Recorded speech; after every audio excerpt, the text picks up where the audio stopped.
फकीरा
का सैल्यूट सभी व्यूअर्स सभी सब्सक्राइबर्स को, और जो पहली बार इस वीडियो के थ्रू मेरे से कनेक्ट हो रहे हैं।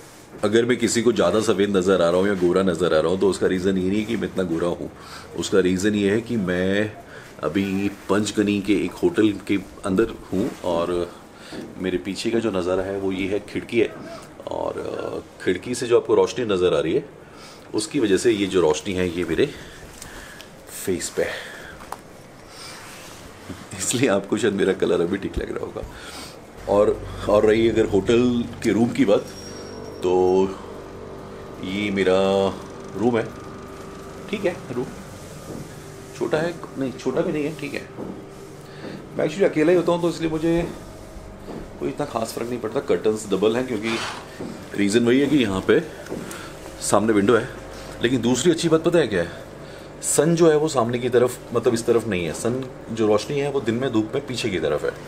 तो मेरी बाइक यहाँ से दिखना मुश्किल है, शायद दिखेगी आपको। बाइक नीचे खड़ी हुई है। अभी तक मैंने बाइक का नामकरण नहीं किया है, पता नहीं किस दिन मूड बनेगा और किस दिन रखूँगा। अगर आप लोग सजेस्ट कर सकते हो तो आप भी कमेंट बॉक्स में सजेस्ट कीजिए कि इस पर नाम क्या होना चाहिए। नाम दोस्तों टोटली टिपिकली हिंदी होना चाहिए, मुझे हिंदी नाम ज़्यादा अच्छे लगते हैं। तो मैं पंचगनी में अभी, आज मेरा पहला दिन है। आज बस मैं व्लॉग एडिटिंग वगैरह इस समय लगा हुआ हूँ। जो 4 दिन का डेटा इकट्ठा हुआ है उसको फोल्डर डिवाइड किए हैं और अभी बस व्लॉग एडिट करूँगा। थोड़ा नीचे गया था घूमने के लिए तो जैकेट पहना था, अब जैकेट वैकेट उतार देता हूँ। अभी धूप बहुत है एक्चुअली, 4-5 बजे के आसपास निकलूँगा, तब आसपास का सराउंडिंग है उसको शूट करूँगा। तो अब मैं थोड़ा आपके लिए नहीं आपके लिए नहीं, मैं जो करता हूँ दोस्तों, एक ज़िंदगी में दोस्तों बहुत अच्छी बात बताता हूँ आपको कि इंसान हमेशा ये बोलता है कि मैं इसके लिए कर रहा हूँ, मैं उसके लिए कर रहा हूँ, मैं पेरेंट्स के लिए कर रहा हूँ, मैं बच्चों के लिए करता हूँ, मैं इसके लिए करता हूँ। नहीं, ऐसा कुछ नहीं है। हर इंसान अपनी ज़िंदगी के अंदर कुछ भी करता है, अगर वो सच्चाई से और गहराई से सोचेगा तो वो सिर्फ़ और सिर्फ खुद के लिए करता है, खुद की संतुष्टि के लिए करता है। तो कभी भी आप ये मत बोलिए कि किसी ने किसी के लिए कुछ किया। जिसने भी जो किया वो खुद की आत्म शांति, आत्म सेटिस्फैक्शन या हमारे खुद के लिए ही हम लोग करते हैं जो भी हम करते हैं। तो थोड़ा सा करेक्शन है, मुझे ये बात मैंने गहराई से सोची तो मुझे महसूस हुई। तो अब मैं खुद के लिए ब्लॉग एडिट करता हूँ और उसके थ्रू आपके दिल में जगह बनाने की कोशिश करता हूँ। अब सबसे पहले मैं खाना खा लेता हूँ, क्योंकि खाना खाने के बाद में घूमने का मज़ा अच्छे से आता है। अभी मैं एमपीटी के होटल में ही हूँ और गोभी की सब्जी है, आलू गोभी, मुझे गोभी पसंद है एक्चुअली, और चपाती रोटी। महाराष्ट्र में इसको हम लोग मुंह में भी चपाती बोलना पड़ता है, वैसे जनरली रोटी बोलता है। तो अब मैं खाना खा लेता हूँ, उसके बाद मैं आपको घुमाता हूँ पंचमनी। पंचमनी एक्चुअली दोस्तों बहुत खूबसूरत है, मुझे आके यहाँ पे 2 दिन हो गए। तो दूसरा ब्लॉग मैंने आज सुबह अपलोड किया है और मोस्ट प्रॉब्ली तीसरा ब्लॉग परसों सुबह हो जाएगा। मैं उसको पूरा घूम के आऊँगा, उसके बाद आज रात को एडिट करके शेड्यूल कर दूँगा।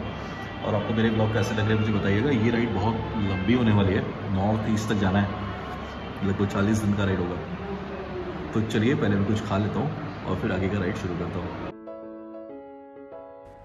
मैंने यहाँ पे पता किया है, उनके अकॉर्डिंग मुझे बाइक को अगर ट्रैवल करना है मुझे बाइक पे पंचमनी के अंदर, तो मुझे यहाँ पे एक गवर्नमेंट डिपार्टमेंट से कोई स्लिप कटवाने पड़ेगी। मतलब मुझे कुछ फीस देके एक स्लिप लेनी है। बाइक का पर्ची कहाँ बनेगा? वो जो पीले रंग का वो है, ये इधर जाऊँ?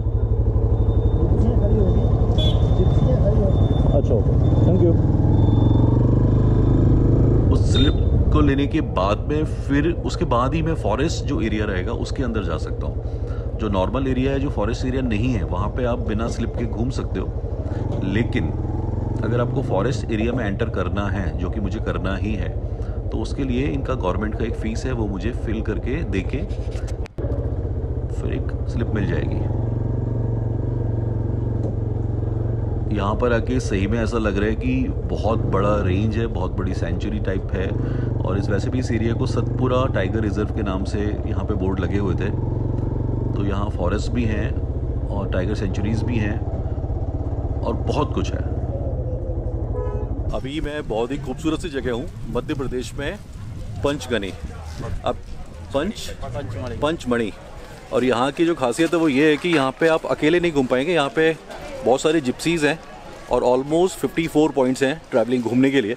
तो सब तो हम नहीं घूम सकते हैं, लेकिन बहुत ज़रूरी पॉइंट हैं, वो इन लोगों को पता होता है। अब मैंने क्या सेटिंग की आपको बताता हूँ। ये 7 गाड़ियाँ भी लेके जाएंगे, 7 ड्राइवर्स हैं। हम वो 7 रंग हैं, ये जहाँ रंगीन बनाएंगे। तो अभी मैं इन लोगों के साथ में, इन लोगों के पीछे अपनी बाइक को चलाऊँगा। तो आप सब हेलो हाय कर दो। Hello hi.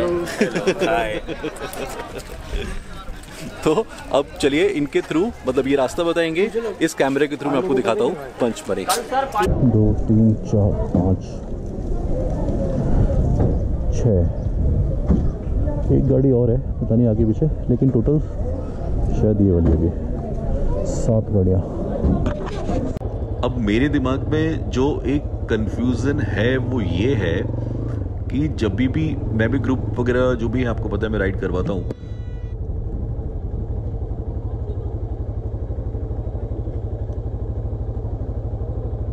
तो ग्रुप राइड्स में बेसिकली होता ये है कि सबको एक्यूरेट टाइम पे रोकना तो ठीक है, लेकिन दोबारा गाड़ी स्टार्ट करने के लिए, दोबारा राइड को स्टार्ट करने के लिए, ट्रिप को स्टार्ट करने के लिए सबको एक साथ इकट्ठा करना और तैयार करना बहुत मुश्किल होता है, क्योंकि सब अपनी मर्जी के मालिक होते हैं। और ये जो ट्रिप है, इसके अंदर ये जो लोग आए हुए हैं, ये अपने घूमने के हिसाब से आए हुए हैं। और मुझे थोड़ा सा अभी इनकी स्टार्टिंग देख के ऐसा लगा कि ये काफ़ी टाइम कंज्यूम हो जाता होगा।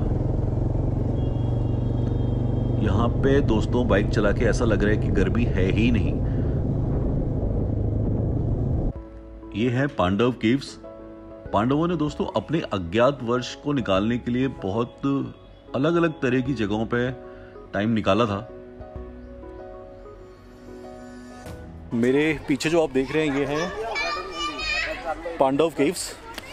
पांडवों ने अपने अज्ञात जो वास था उनका, 1 साल का जो अज्ञात वास था, जिसमें उनको छुप के रहना था, किसी को ऐसे नज़र नहीं आना था, तो उस टाइम उन्होंने जो जगह गए हैं उनमें से बहुत बेहतरीन जगहों में से ये है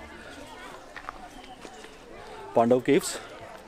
अब दोस्तों उस टाइम में वो कैसे ऐसे गुफाएं ढूंढ लेते थे या बना लेते थे, ये अपने आप में बहुत ही ज़्यादा गजब की बात है। लेकिन बात तो सच है कि हमसे ज़्यादा मेहनत हमारे जो पूर्वज हैं उन्होंने की है, और हम इन धरोहरों को ठीक से संभाल लें, ठीक से अपने जो आने वाली जनरेशन है उसको उसके हाथों में सौंप दें, इतना भी बहुत है। तो जब भी आप ऐसी जगहों पर आएँ तो फ़कीरा का आपसे रिक्वेस्ट है कि कम से कम गंदगी तो बिल्कुल भी मत कीजिए। मतलब ये जगह जैसी हमें मिली है, हम इनको इम्प्रूव नहीं कर सकते हैं, तो एटलीस्ट जैसा है वैसा तो आगे इस धरोहर को, आगे की जनरेशन को फॉरवर्ड कर सकते हैं। यहाँ पे आप डिटेल्स पढ़ सकते हैं, फ्रेम को रोक के भी आप अपने डिटेल्स पढ़ सकते हैं। अब मैंने डिसीजन यही लिया, जो मुझे शुरू से डाउट था वो यही था कि टाइम बहुत ज़्यादा वेस्ट होगा, तो इसलिए मैंने अब खुद अकेले रहकर ही घूमने का डिसीजन लिया है। और जो पॉइंट्स जिन्हें मुझे जहाँ पे जाना है वो मैंने सेलेक्ट कर लिए हैं।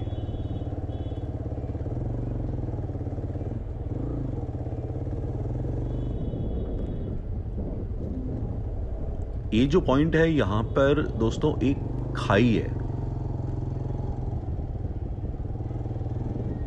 अब पॉइंट बना हुआ है तो देख लेते हैं। थोड़ा सा ऑफ रोड है, और दोस्तों फिर वही बात मैं आपको बता देता हूं कि एक्स पल्स पे इस तरह के रोड्स पे बाइक चला के बहुत ज़्यादा मज़ा आता है। मतलब आपको स्ट्रगल करना ही नहीं पड़ता है, आपको कुछ भी ऐसा करना ही नहीं है जो आपको करना पड़ रहा है, बल्कि इसमें आपको मज़ा आता है। एक बहुत अच्छे दोस्त हैं अंकित सोमाया, गुजरात पुलिस के अंदर हैं वो, तो उन्होंने मुझे पंचमरी आने के लिए सजेस्ट किया था। तो थैंक्स अंकित कि आपने मुझे इतनी अच्छी जगह भेजा, और अभी मैं यहाँ पे पूरा मज़ा ले रहा हूँ।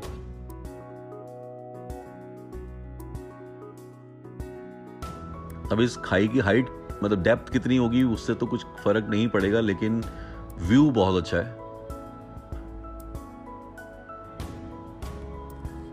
यहाँ पे मैंने आधा घंटा बिताया, थोड़ा मेडिटेशन किया, थोड़ा चीज़ों को समझने की कोशिश की, और मैं बाइक यहाँ पे ले तो आया था, लेकिन सामने जाने का रास्ता इतना आसान नहीं है, मतलब कैमरे में इतना क्लियर नहीं समझ में आएगा, लेकिन वाकई में ये जगह थी, ये ऑफ रोड है, और मैं इसमें बाइक को ले तो आया हूँ, एनीवे निकाल के भी ले ही जाऊंगा।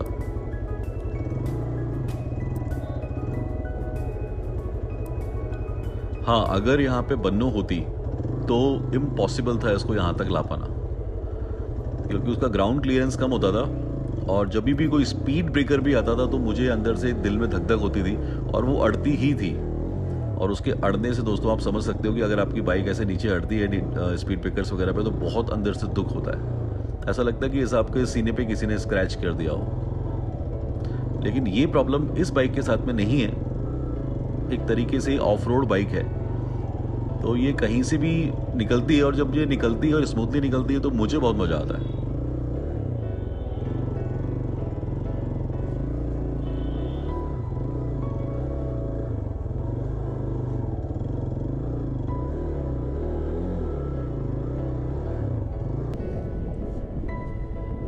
मोस्टली जो रोड्स हैं वो बहुत सही बने हुए हैं, थोड़े नैरो रोड्स हैं, लेकिन पहाड़ों पे इतनी ऊंचाई पे ये रोड्स भी बहुत वैल्यूएबल हैं। मैं अब एक महादेव के टेंपल पे जा रहा हूं।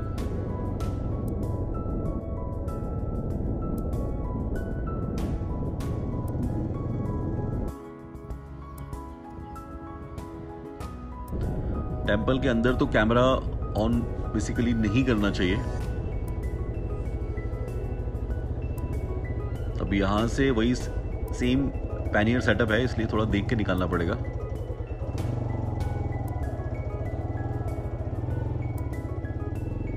मुझे देखने में ऐसा लग रहा था कि बाइक थोड़ी चौड़ी है, लेकिन आराम से निकल गई। ये जो रास्ता है दोस्तों, ये है अब आगे धूपगढ़ जाने के लिए, बहुत ही ऑसम प्लेस है।